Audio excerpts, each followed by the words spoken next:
tira a corrupção, tira orar sem cessar, quebra as maldições, Senhor, essa terra, esse país, o Brasil, a Brasília, capital, Senhor, que venha trazer paz, que venha trazer esperança, que venha trazer aqui união, harmonia, respeito, a dignidade, Senhor, em cada nação, em cada povo.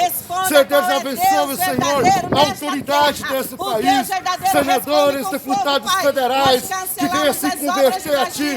Deus abençoe o Teu servo, irmão Bolsonaro, a tua família, Papai do céu. E que essa Brasília venha se dobrar para Ti, Papai do céu.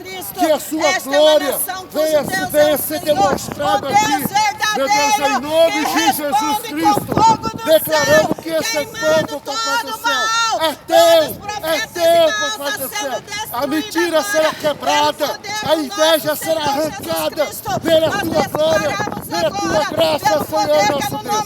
Abençoa, Senhor, todas as autoridades constituídas, abençoa todos os ministros que têm estado, não está no poder de Satanás, mas está no poder do Senhor Jesus. Federais, polícias militares, meu Deus, em nome de Jesus, em nome de Jesus Cristo, Senhor, venha ser exaltado, Papai do céu.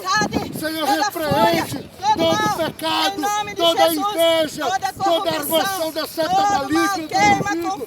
Senhor, repreende no nome de Jesus. Estamos clamando a Ti, estamos declarando, Senhor, a Tua glória, o Teu poder, meu Deus, em nome de